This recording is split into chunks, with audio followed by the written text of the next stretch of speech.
The wooden chair felt colder than it should have, like it had been waiting all morning just for me. I folded my hands in my lap like a good little wife. Chin lifted, eyes steady, spine straight, because if I didn't hold myself together, I would splinter into 1,000 pieces on the courtroom floor. Across from me, Benjamin sat at his lawyer's table in a perfectly pressed navy suit, cufflinks glinting as if they too were proud of him. He wore the smile of a man who had already counted his victory, spent it, and framed it on the wall.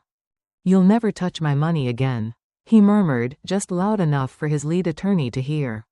It was the same tone he used when he told me to ask before buying groceries. The same tone that explained why I didn't need my own credit card.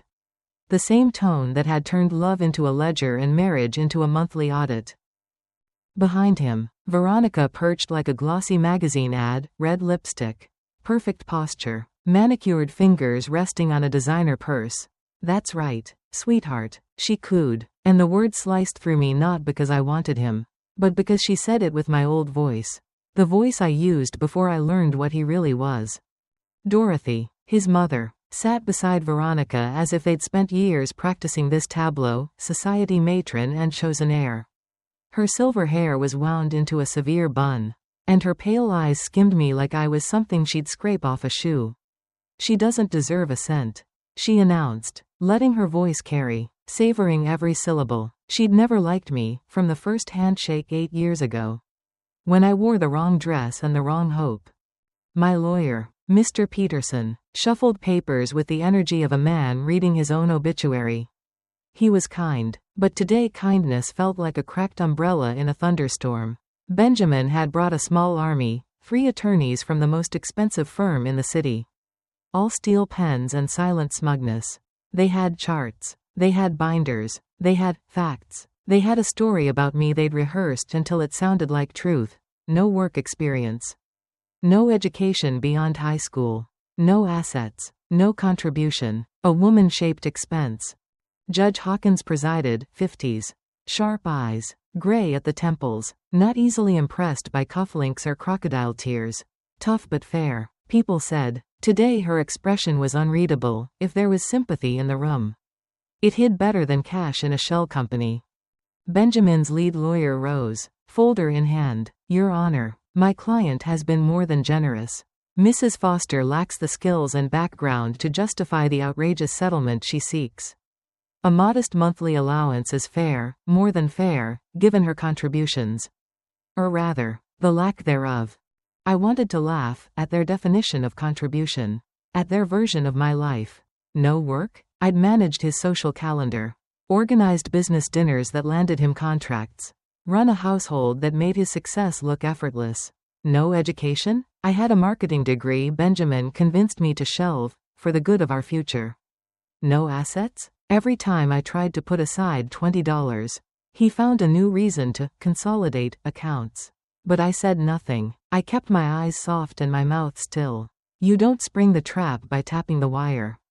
Benjamin turned, met my gaze, and let satisfaction settle in his eyes like ash.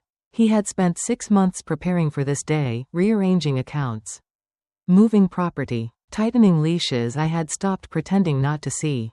He believed I was broken enough to accept his verdict like it was weather. He believed a lot of things. Mr. Peterson stood slowly, as if the floor might swallow him. "Your Honor, one final piece of evidence on behalf of my client." His voice trembled. He reached into his briefcase and withdrew a white envelope, unassuming.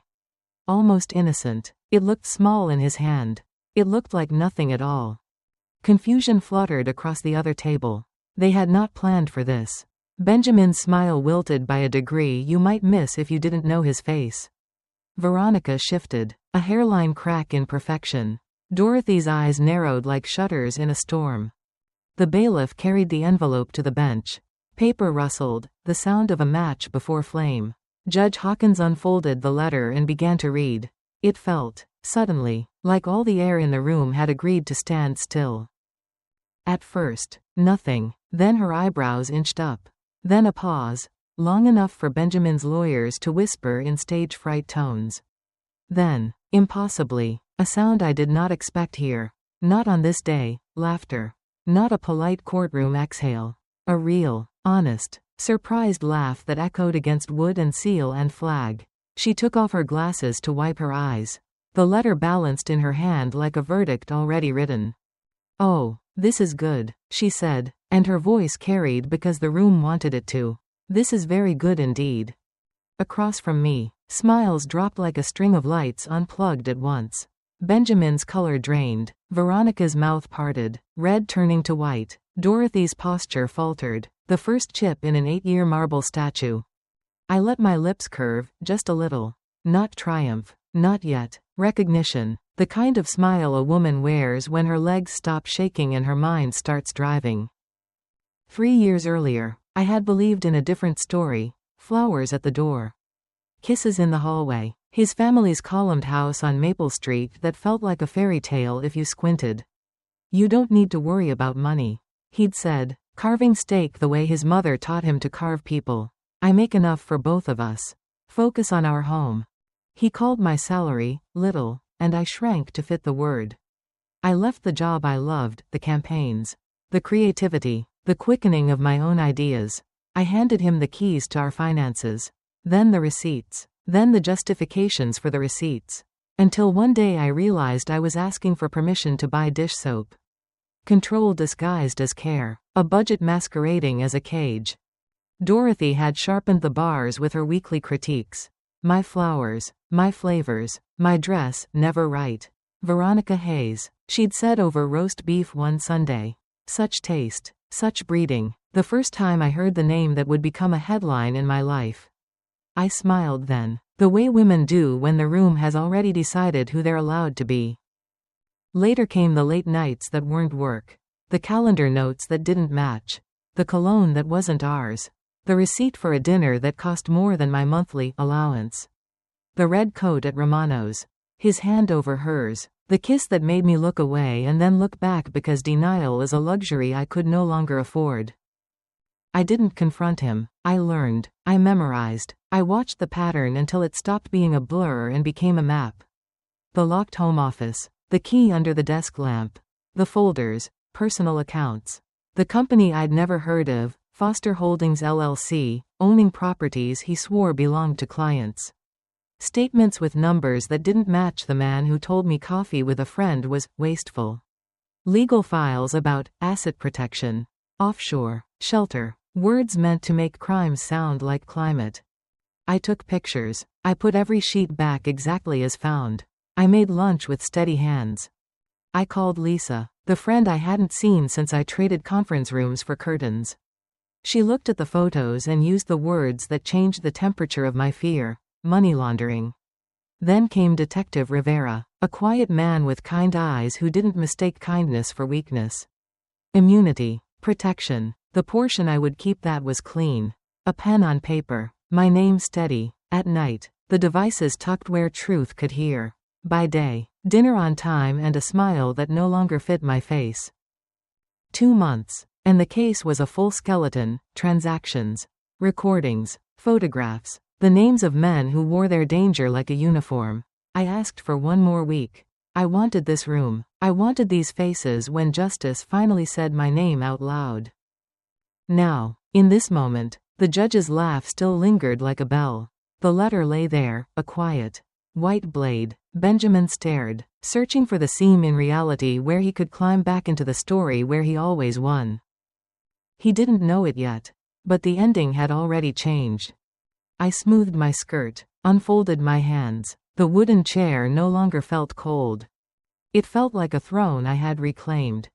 I used to believe that love could fix anything. That if I tried hard enough. If I cooked the right meals and smiled through Dorothy's cold remarks. Benjamin would remember the man he had once pretended to be. I believed in teamwork, in compromise, in the our part of marriage. But every year, our became his. His house, his rules, his schedule, his money. It started small, how control always does. A question about why I needed new shoes. A reminder to check with me first, before inviting friends. A gentle insistence that we share one credit card, for simplicity.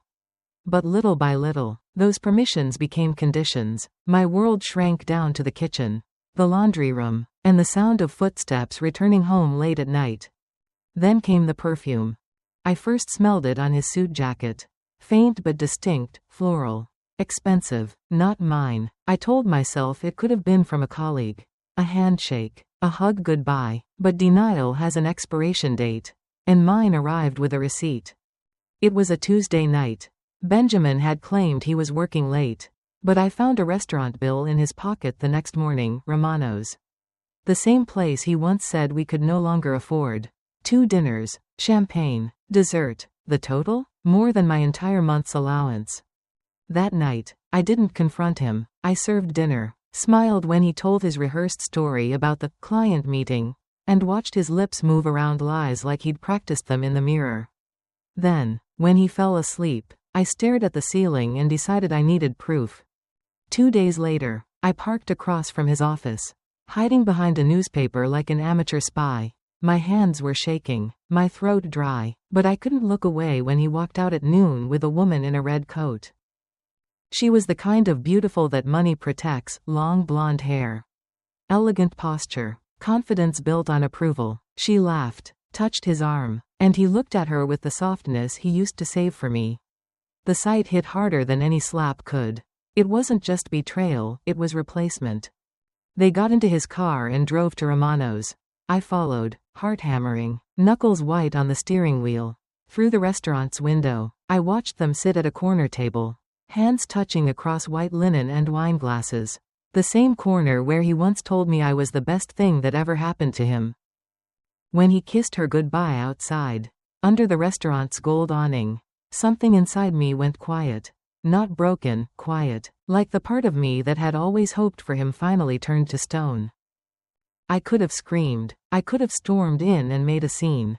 But what would that give me? His pity? Dorothy's satisfaction? Veronica's smug triumph? No, I wanted something they'd never see coming. Over the next few weeks, I became an expert in patterns.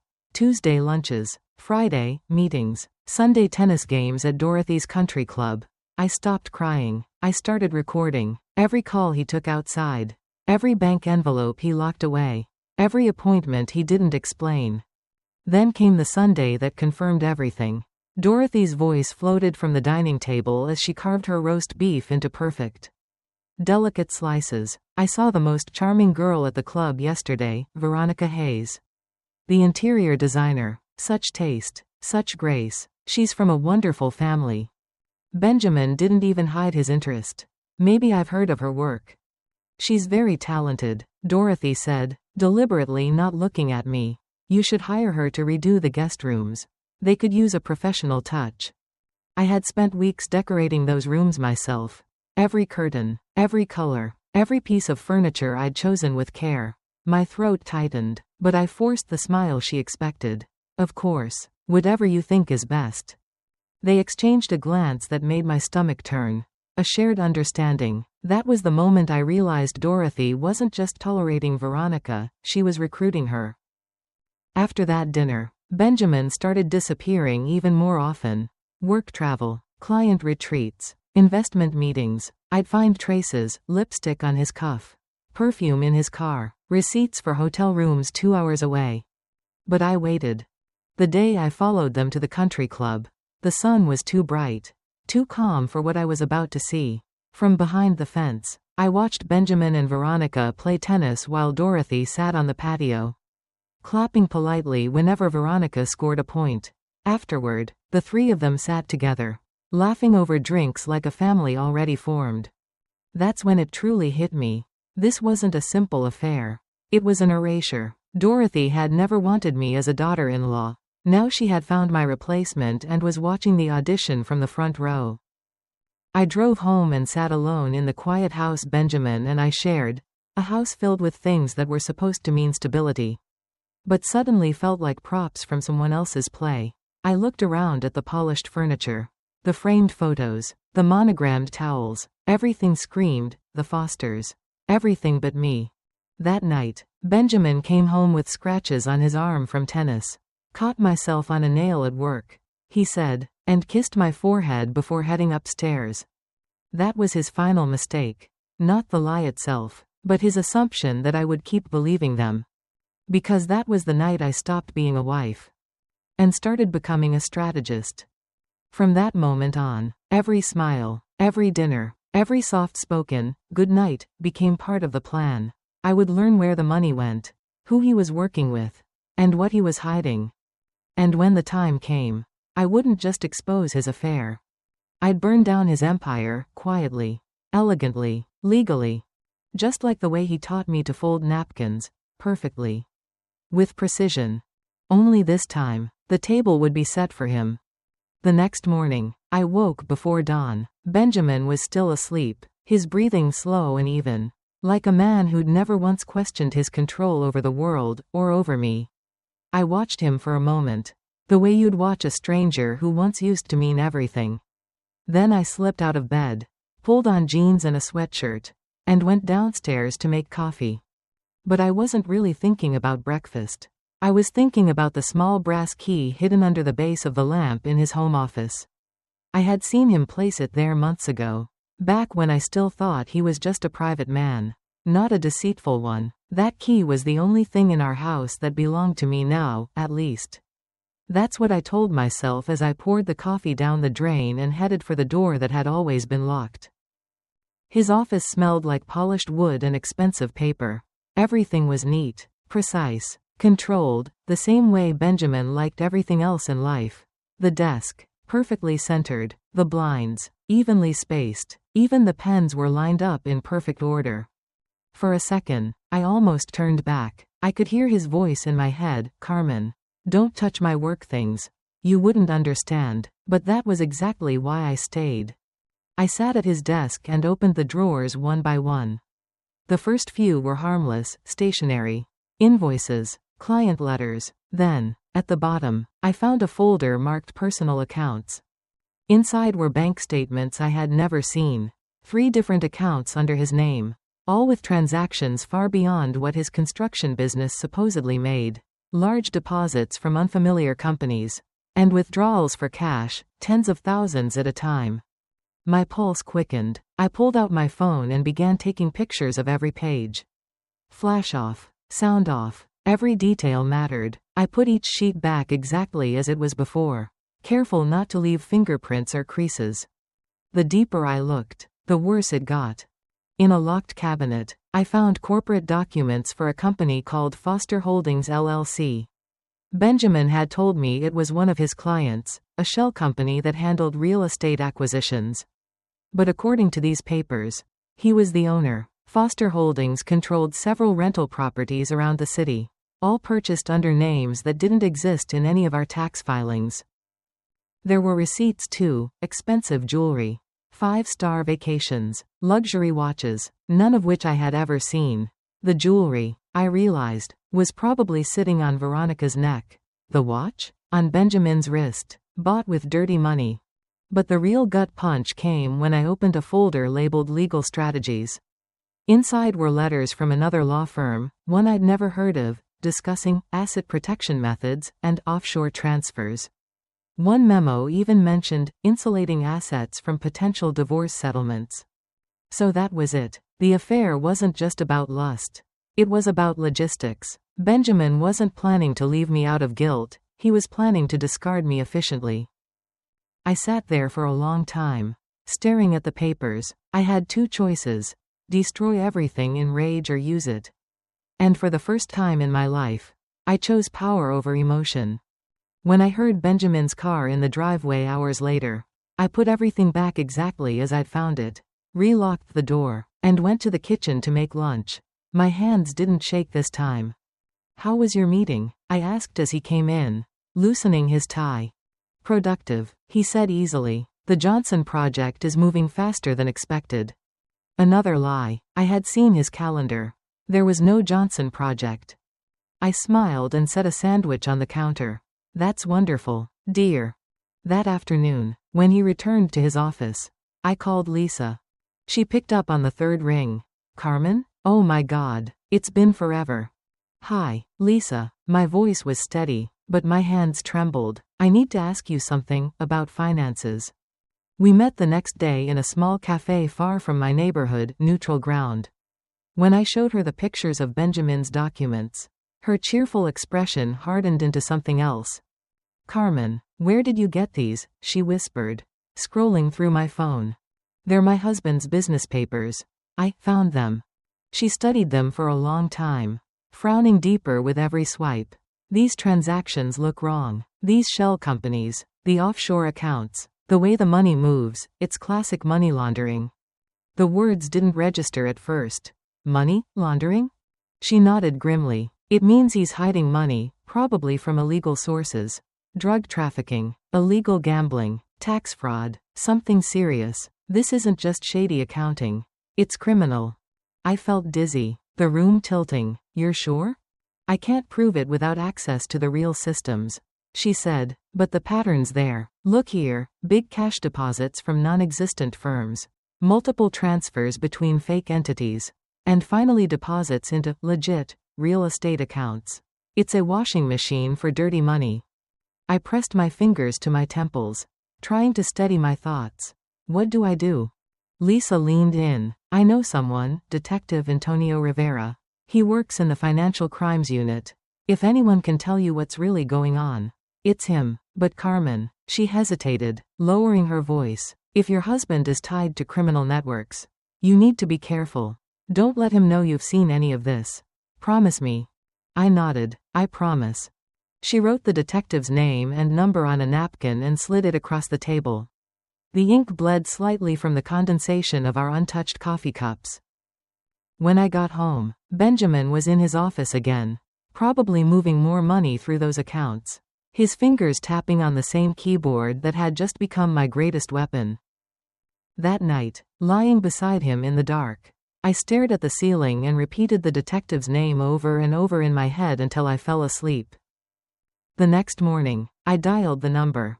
Detective Rivera, Financial Crimes Unit. A calm voice answered. Detective, I whispered, glancing toward the stairs where Benjamin was shaving. My name is Carmen Foster. Lisa Martinez gave me your number.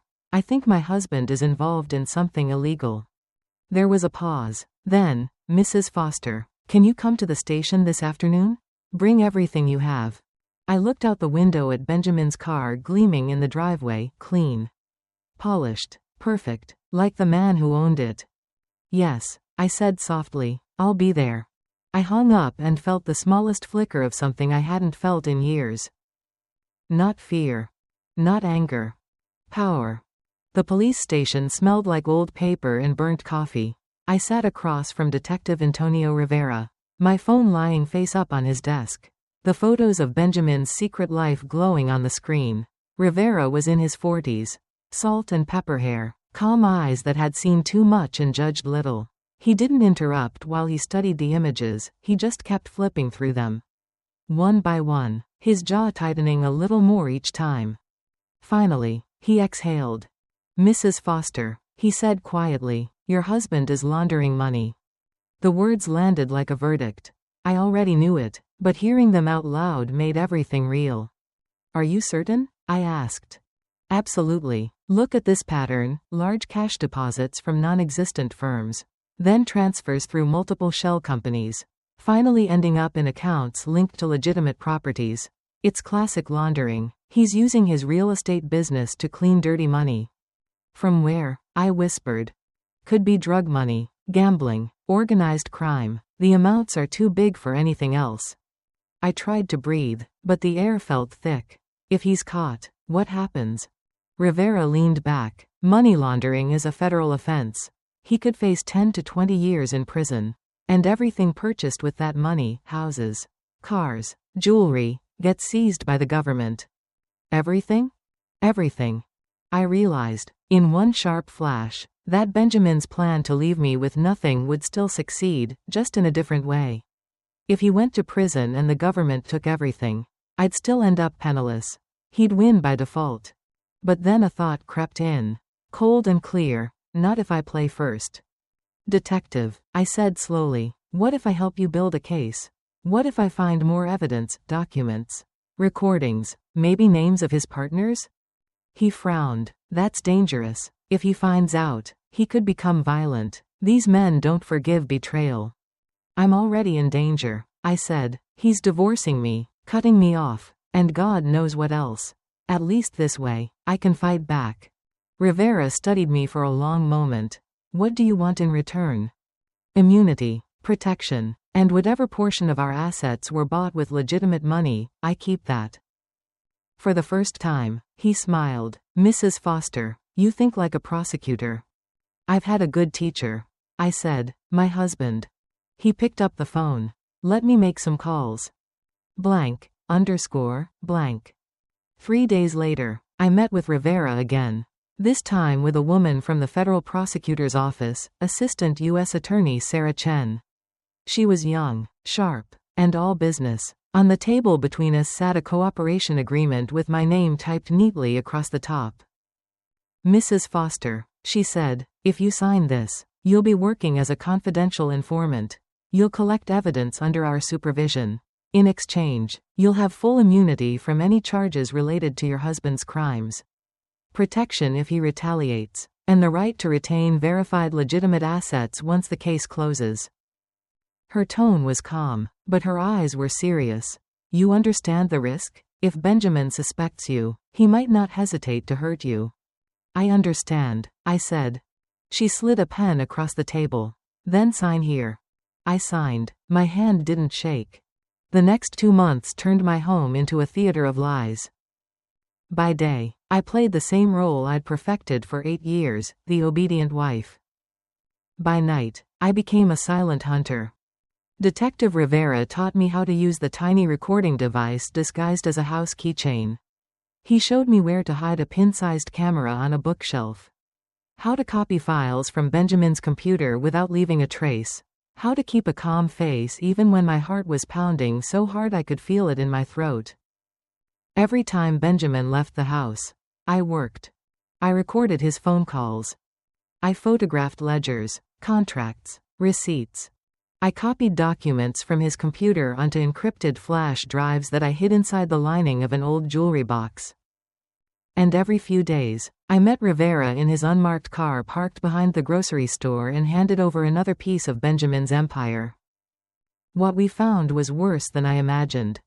Benjamin wasn't just laundering money, he was stealing from the people he laundered for. He was skimming extra cash off the top, hiding it from his criminal partners, and using that to fund Veronica's jewelry, her trips, her wardrobe. I had recordings of him bragging to his partner about how, the feds will never touch me, Carmen doesn't even know what a spreadsheet is. I had pictures of him accepting briefcases of cash from men with tattoos that didn't belong in boardrooms. I had emails proving his real estate deals were nothing but fronts for a drug trafficking network run by a man named Carlos Mendez. Rivera once told me, this case will blow open an entire operation. I just smiled. Then let's make sure it happens where it'll hurt him most. Benjamin, oblivious as ever, started noticing a change in me. One evening over dinner, he leaned back in his chair, watching me like I was a puzzle he couldn't solve. You seem different lately, he said, cutting into his steak, more confident. I smiled. I've been reading more. He chuckled. Good. Knowledge is power, sweetheart. He had no idea how right he was. By the end of those 2 months, Rivera told me we had everything, enough evidence to arrest Benjamin and dismantle his entire operation. But I wasn't ready yet. Just 1 more week, I told him. Let him think he's won first. Rivera hesitated. What do you mean? I want to face him in divorce court. I want to watch his face when he realizes the woman he tried to erase destroyed him instead. Rivera's lips twitched, half warning, half admiration. Mrs. Foster, that's not justice. That's personal. I looked him straight in the eye. Exactly. 1 week later, I stood outside the courthouse on a gray November morning, wearing a simple black dress and no jewelry. My lawyer, Mr. Peterson, fidgeted beside me, unaware of what was truly about to happen. Benjamin arrived flanked by his attorneys, confident, immaculate, and blind to the storm walking right beside him. He smiled at me, pitying. Superior. Good morning, Carmen. I hope we can handle this quickly. I smiled back. Oh, I'm sure we will. He didn't know it yet, but that courtroom wasn't his stage anymore. It was mine. The courthouse smelled faintly of coffee and polished floors. It was cold that morning. And yet Benjamin looked perfectly comfortable, as if this entire hearing were another business meeting he was destined to win. His suit was tailored, his smile measured, his confidence absolute. He shook hands with his attorneys, clapped one on the shoulder, and even had the audacity to give me a sympathetic smile. "Don't worry, Carmen," he said softly. "I'll make sure you're taken care of." He meant it the same way he'd always meant it, condescendingly. Like a master speaking to a servant. I nodded, eyes downcast, hiding the calm that sat in my chest like a loaded gun. "Of course, Benjamin." Behind him, Veronica appeared, dressed in an immaculate blue suit that screamed new money and arrogance. She didn't speak to me, she didn't need to. Her presence alone was a statement. "This is who replaces you." Dorothy followed, pearls around her neck, spine straight as a bayonet. Her expression was one of victory, of anticipation. I had never seen three people more certain of a future that was about to collapse. Blank. Blank. Inside the courtroom, Benjamin's lawyers dominated the stage. His lead attorney, Mr. Harrison, was tall and silver-haired, the kind of man whose voice made juries believe even when they shouldn't. He began with confidence dripping from every word. "Your Honor, this is a simple case," he said, addressing Judge Hawkins. "Mr. Foster, a respected businessman, has supported his wife for 8 years. Mrs. Foster, while devoted in her way, has not worked during this time, has no independent income, and seeks an unreasonable settlement that would cripple my client's business." He presented charts, neat, colorful graphs showing Benjamin's income and my supposed lack of contribution. I listened to them twist the story of my life into something unrecognizable: a lazy wife, a financial burden, a woman who lived off her husband's generosity. It was strange, really. I'd spent so many years playing that part to survive. Now, I wore it one last time. Like armor. Dorothy took the stand first. She was poised, rehearsed, venom wrapped in etiquette. "Benjamin tried so hard to help Carmen improve herself," she said sweetly. "He even paid for etiquette lessons, bought her suitable clothes, but she showed no ambition, no understanding of what it means to be part of a family with our name." None of that was true. But she made it sound biblical.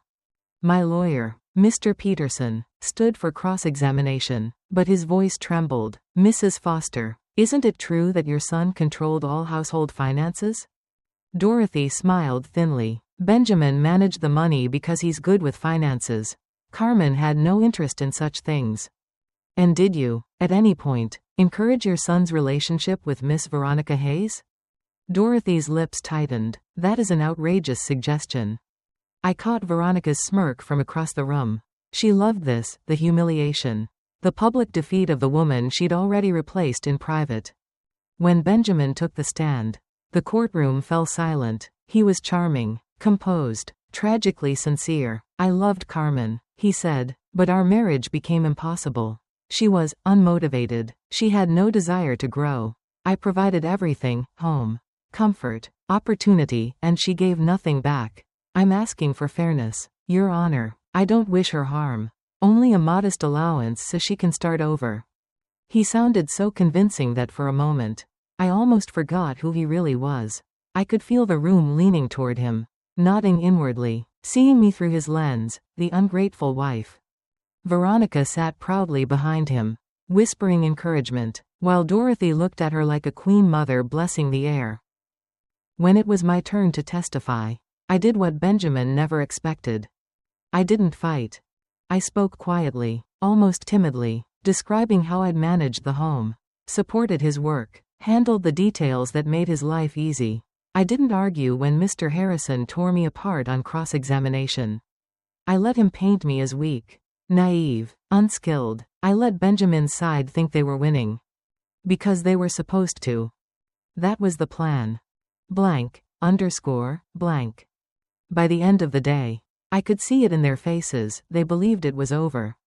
Harrison's smirk had returned. Dorothy looked smug enough to burst. Veronica's eyes glimmered with victory. Benjamin leaned back in his chair, the picture of a man who had just bought his freedom. "Your Honor," Harrison said, standing confidently. I think it's clear this case speaks for itself. Judge Hawkins nodded. Thank you, counsel. Unless the defense has anything else? Mr. Peterson cleared his throat.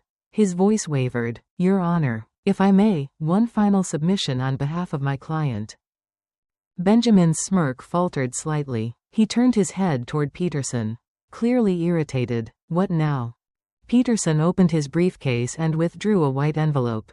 My white envelope. Mrs. Foster has prepared a letter for the court's consideration. It was amazing how silence could feel so loud. Harrison frowned. We weren't informed of any additional evidence. Because, Peterson said softly, it was delivered directly to the court. Under seal. The bailiff took the envelope to Judge Hawkins. The judge opened it slowly, her eyes scanning the pages. For a moment, nothing changed, her face calm. Unreadable. Then her eyebrows rose slightly. Then again. She kept reading. And then, just when Benjamin leaned forward to demand an explanation, it happened. Judge Hawkins laughed.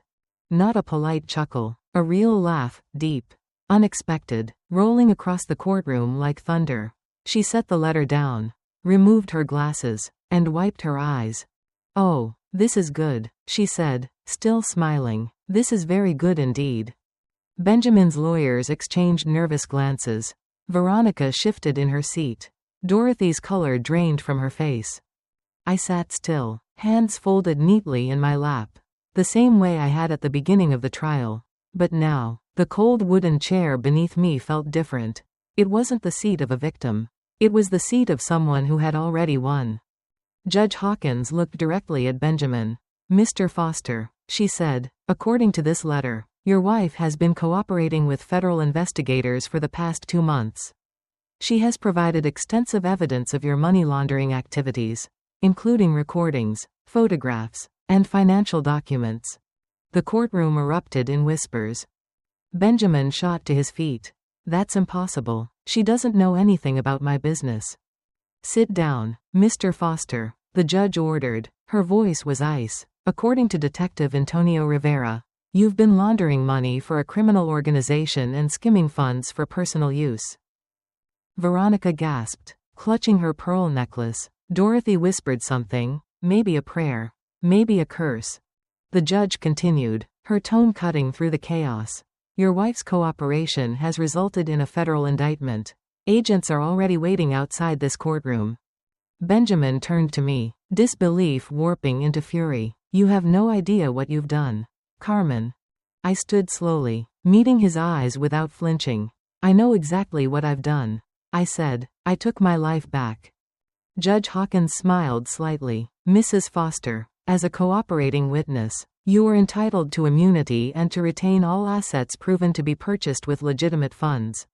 According to federal investigators, that's roughly 40% of your husband's holdings. Congratulations. Benjamin's mouth opened, but no words came. Dorothy's proud posture collapsed. Veronica's perfect mascara streaked down her cheeks. Outside, I heard footsteps. The courtroom doors swung open, and Detective Rivera walked in with 2 federal agents. Mr. Foster, Rivera said, his voice calm, you're under arrest for money laundering, tax evasion, and conspiracy. As they handcuffed him, Benjamin's eyes met mine one last time, rage, disbelief, maybe even fear flickering there. Goodbye, Benjamin, I whispered, enjoy your modest allowance. For the first time in 8 years, I felt warm again. The trap had closed.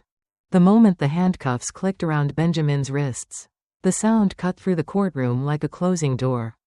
For years, I'd been trapped inside a life that wasn't mine. Now, I was watching the walls of that prison crumble, one polished piece of his reputation at a time. Detective Rivera's voice was calm and professional as he read Benjamin his rights. Federal agents surrounded him, their presence quiet but unyielding.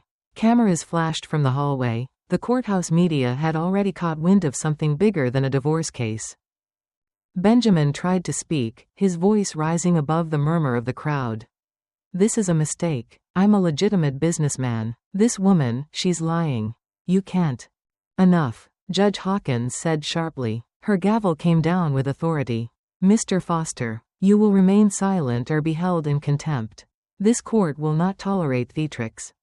Benjamin's shoulders tensed. The confident posture, the charming smile, gone. He looked smaller now, like a man stripped of his costume. Dorothy stood, her voice trembling with disbelief. Your Honor, this is outrageous. My son would never. Mrs. Foster, the judge interrupted. Sit down. Your son's actions are a matter of record. The evidence is overwhelming. Dorothy hesitated, then sank back into her chair, pale and shaking. Her pearls clinked faintly against one another as she whispered, "This can't be happening." Veronica, meanwhile, sat frozen in the gallery, mascara streaking down her face. "Benjamin," she gasped, "tell them it's not true. The money, the gifts." "Miss Hayes," Judge Hawkins said firmly, "you might want to contact your own attorney. Accepting property purchased with laundered funds can make you complicit." Veronica's hands flew to her throat, where a diamond necklace glittered beneath the harsh courtroom lights. I wondered if it had already been catalogued as evidence. She looked at me then, really looked at me, for the first time. There was no smugness left. Only terror. I didn't smile. I simply met her gaze. Calm. Unreadable. Benjamin turned back toward me. His voice raw. "Carmen, do you have any idea who these people are? You've put yourself in danger. They'll come after you." Rivera stepped between us. "You should have thought about that before you took their money. Mr. Foster." Benjamin sneered. "You think you're safe, Carmen? You think they won't find you when this blows over?" I stood. "I'm not the one who's afraid anymore." He glared, breathing hard, his composure unraveling completely. "You're nothing without me," he shouted, the words echoing across the chamber. I almost laughed. "Then it's a good thing I stopped being yours." The bailiffs led him toward the doors, his lawyers scrambling behind, shouting about appeals and procedures. Dorothy stumbled after them, her composure gone, calling his name as if sheer will could reverse a federal arrest. Veronica stayed seated, her hands shaking, until a court officer gently touched her shoulder. She flinched, stood, and fled, her heels clacking against the marble floor like the sound of falling pride. When the room finally quieted, Judge Hawkins turned toward me. Her tone softened. "Mrs. Foster, I don't often see justice served quite this poetically." "Thank you, Your Honor," I said, my voice steady. "You've been through hell. Take the time to rebuild, and be careful. Freedom can feel strange after captivity." I nodded. "I'll learn." She smiled faintly. Some lessons are best learned in silence. Outside the courtroom, the air felt different, brighter somehow. Rivera walked beside me as we stepped into the hallway filled with reporters and curious onlookers.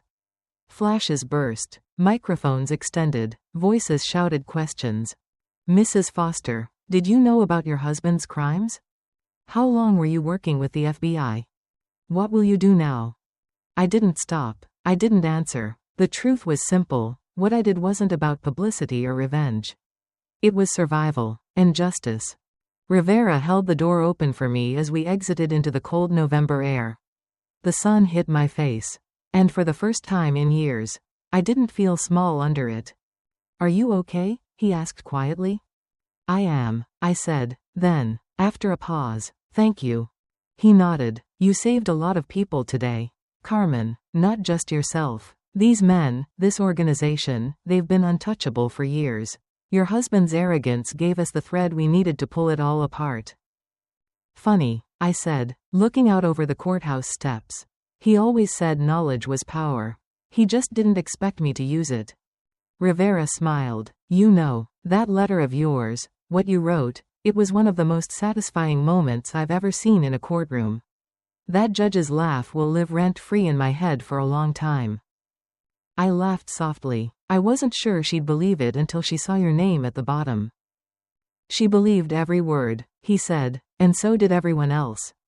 That night, I went home to a house that felt like someone else's memory. The pictures on the walls, the expensive furniture, the smell of his cologne still lingering in the hallway, they all belonged to a life that no longer existed. I poured a glass of wine and sat at the dining table. The same one where Benjamin once told me to focus on making our home beautiful. It was beautiful now, but not because of him. On the counter. My phone buzzed. A text from Rivera. Rivera. Feds confirmed. All major assets seized. You'll retain 40% after audit. Official paperwork coming soon. Congratulations, Mrs. Foster. I typed back, thank you. For everything. Then I deleted his message. Not out of fear, out of closure. For a long time, I sat in the quiet, staring at the walls Benjamin had built around me, walls I'd learned to tear down from the inside. I thought about the woman I'd been when all of this began, timid, obedient, afraid to buy coffee without permission. That woman was gone. What remained was someone Benjamin never imagined could exist. Someone who could sit in silence, smile through humiliation, and wait until the moment was perfect to strike. Someone who understood that revenge isn't rage, it's patience. And when the knock came at the door later that night, a courier delivering my official immunity papers and confirmation of asset retention, I signed without hesitation. Because now, the name Carmen Foster no longer belonged to a wife. It belonged to a survivor. But as I looked out the window, I couldn't help one last thought. Benjamin had always warned me, you don't understand the world I live in. Carmen. Maybe he was right. But he never understood mine either. Mine was the world of women who've been underestimated too long, who bide their time, build their strength, and reclaim everything taken from them. He thought silence meant surrender. He never realized. Silence was strategy. I woke up the next morning to the quietest house I'd ever known. No footsteps pacing in the hallway. No sound of Benjamin's phone calls or his clipped voice barking orders. Just birds outside the window and the soft hum of the refrigerator. Freedom, I realized, doesn't always arrive with fanfare. Sometimes, it tiptoes in while the world still thinks you're broken. The morning sunlight slipped through the curtains, catching on the polished wood floors, the same floors I once scrubbed while he scolded me for missing a spot. Now they gleamed not because he demanded it, but because they were mine. On the kitchen counter sat a neatly folded letter from the U.S. Attorney's Office confirming my cooperation agreement and the release of my share of the assets. 40% of everything Benjamin had ever built, at least. The parts that weren't criminal. For years, he'd told me I owned nothing. That I was replaceable, disposable. Now, he was the one stripped of everything. Sitting in a federal detention center with no control, no power, and no audience to perform for. I poured coffee and smiled at the simple luxury of being able to drink it in peace. That week was a blur of paperwork and press. My face appeared on television screens, though I never spoke to reporters. The media called me the silent wife who brought down a crime empire. It sounded dramatic, but they didn't understand. It wasn't silence that saved me, it was strategy. I received messages from strangers. Women from all over the country sent emails, letters, even handwritten notes. I wish I had your courage. You gave me hope to leave. I thought I was alone. I read every one of them. Some made me cry, some made me proud. All of them reminded me that this wasn't just my story. It was every woman who had ever been told to stay quiet. To be grateful for crumbs. To accept control as love. I didn't respond publicly. I didn't need to. My silence spoke louder than any interview could.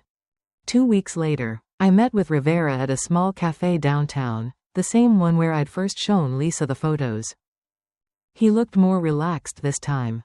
The case against Benjamin is airtight, he said, stirring his coffee. Federal prosecutors are charging him with multiple counts of money laundering, conspiracy, and tax evasion. Minimum 15 years, possibly 25. I nodded. And the others? Mendez and his associates were picked up last night. You started a domino effect. He smiled slightly. You did good, Carmen. Not everyone could have done what you did. I wasn't brave, I said softly. I was desperate. Desperation doesn't usually lead to strategy. He replied. You turned survival into power. That's rare. I sipped my coffee, remembering the first time I'd sat across from him, shaking, terrified, uncertain. I just wanted my life back. And now that you have it? He asked. I looked out the window. The street outside was busy, full of people rushing to meetings, to jobs, To lives that hadn't been burned down and rebuilt from scratch. I said slowly, I want to build something that matters. In the months that followed, I sold the foster house. Every wall, every piece of furniture, every trace of his presence, I let it go. The agents handled the transfers. The proceeds from my share of the assets went into a clean account. One Benjamin couldn't touch. I found a small cottage an hour outside the city, quiet. Surrounded by trees and wildflowers. It wasn't big, but it was mine. I filled it with color. With books. With light. Lisa came to visit often. We'd sit on the porch with wine. Talking about everything we'd both learned. She laughed once and said, "You should write a book." "Maybe," I said, "but not yet. Some stories need time to breathe." Dorothy tried to contact me once. A letter. Handwritten. She called it a misunderstanding. She said Benjamin had been misled by bad influences. She asked me to reconsider. To use my influence to reduce his sentence for the sake of the family name. I didn't reply. Because for the first time in my life, I didn't owe anyone an explanation. Few months later, Veronica's name appeared in the news too. She'd been indicted for accepting stolen funds. Though she cut a deal to avoid prison. Her design firm closed. Her social media went silent. I saw a photo of her once, no makeup. No diamonds. Walking into a courthouse looking small. For a moment, I almost felt sorry for her. But then I remembered the way she smiled behind me in court. The way she called Benjamin sweetheart. No, she made her choices. One evening in spring, I sat on the porch of my cottage as the sun dipped below the trees. I thought about everything that had happened, the lies, the trial, the laughter of Judge Hawkins echoing through that courtroom. It didn't feel like revenge anymore. It felt like balance restored. Benjamin had built his empire on deception. I built my freedom on truth. And though he'd always claimed I wasn't strong enough to stand alone, it turned out that standing alone was exactly what saved me. Sometimes, I still dream of the courtroom, the moment when Judge Hawkins laughed. When Benjamin's face went pale. When I finally looked him in the eye and didn't see power anymore. Only fear. In those dreams, I always wake up right after she says, "This is very good indeed." And every time I do, I smile. Because it was. Now, I keep a small note framed on my desk. Just one sentence written in black ink. Dated the day of the verdict. Knowledge is power. Benjamin said it first. But I was the one who proved it. And as the sun sets through the open windows of my new home, I whisper to myself a line that became my truth. Silence was never weakness. It was preparation. 6 months after the courtroom storm, life had settled into something peaceful, almost tender. I still woke early every morning. Not because I had to, but because I could. I'd make coffee, open the windows, and let the wind carry in the scent of the pines. My cottage was small, quiet, filled with light. I had learned to love quiet, not as the absence of sound, but as the presence of peace. Freedom, I discovered, didn't look like champagne or celebration. It looked like simplicity. It sounded like breathing without permission. One afternoon, as I was tending to the small garden behind my cottage, a familiar car rolled up the gravel path. Detective Rivera stepped out, wearing his usual calm smile. He looked different without the badge, less official, more human. "Mrs. Foster," he said, tipping his head in greeting.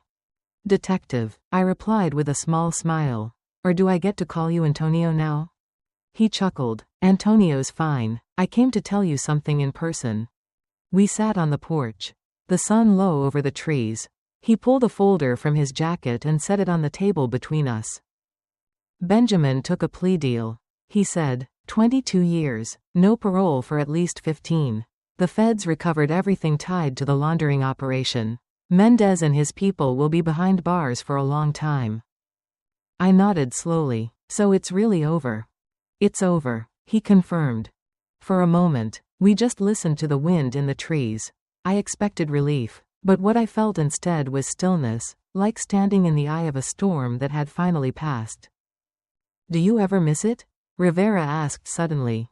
"What?" "The life before all this. The version of you that didn't know any of it." I thought about that for a long time. No, I said finally. She was quiet for the wrong reasons. I'm quiet for the right ones now. He nodded, understanding more than I said. There's talk at the bureau. He added, about starting a program, helping spouses trapped in financial abuse or manipulation. Teaching them how to protect themselves legally. If you ever wanted to help. I smiled, feeling something spark inside me. Maybe that's what comes next. A month later, I launched the Carmen Initiative, a small nonprofit that offered free workshops and legal resources for women rebuilding their lives after financial control or abuse. Lisa joined as my first accountant. We started with a handful of women from nearby towns, mothers, teachers, caregivers, women who'd been told for years that they didn't understand money. We taught them how to read contracts, how to check joint accounts, how to build savings in their own names, how to see through manipulation disguised as love. And every time one of them walked out of our office taller than she came in, I felt that same warmth that had filled me the day Judge Hawkins laughed in court. Justice wasn't just punishment, it was prevention. Sometimes, I still received letters. One came from Veronica. It arrived on cream stationery, smudged with perfume that smelled faintly familiar. Carmen. I wanted to tell you. I'm sorry. I didn't know what he was capable of. I thought I was in control. But I was just another part of his lie. I've lost everything. I hope you've found peace. Veronica. I read it once, folded it carefully, and placed it in a drawer. I didn't forgive her, not exactly, but I no longer needed to hate her. Her ruin wasn't my victory, it was just the natural consequence of the choices she made. Dorothy never wrote again. I heard through Lisa that she'd moved away, sold her estate, and now lived in quiet anonymity. The foster name no longer opened doors, it closed them. Benjamin's empire had collapsed completely. His company was dissolved, his assets liquidated, his so-called partners testifying against one another. In every article written about the case, my name appeared once, quietly, near the end, as the cooperating witness whose actions led to multiple convictions. It was perfect. I didn't want fame, I wanted closure. One evening, I visited the courthouse again, not for a trial, but to sit in the same bench where it all began. The wooden chair was still cold. I smiled at the memory. That day, I'd walked in thinking silence meant surrender. Now I knew better. Silence, when used with purpose, was a weapon sharper than any blade. Judge Hawkins happened to pass by. She recognized me instantly. Mrs. Foster, she said warmly, you look different. I feel different, I replied. She studied me for a moment, then said, that letter of yours still sits in my drawer. I read it sometimes when I need to remember why I do this. That made me laugh softly. You mean when you need a good story? No, she said, smiling, when I need proof that justice still surprises me. We shook hands, and I left, no longer the woman who had sat trembling in that same chair, but the woman who had made a judge laugh in the face of corruption. That night, back at my cottage, I stood under the stars. The air was crisp, and the world was silent except for the rustle of leaves. I thought about everything that had led me here, the betrayal, the lies, the fear, and finally, the quiet triumph. Benjamin once told me that the world was built by powerful men. He was wrong. The world survives because of resilient women. Women who watch, who endure, who wait until the perfect moment to rewrite the story. I took a deep breath and whispered into the night. Silence isn't the absence of power. It's the preparation for it. And as the stars shimmered above me, I knew that this peace, this freedom, this life rebuilt from ashes, was the truest revenge of all. If you've ever been silenced, underestimated, or told you're not enough, remember Carmen's story. Silence isn't weakness, it's strategy. It's the moment before the storm. And when the time is right, the quiet ones are the ones who change everything.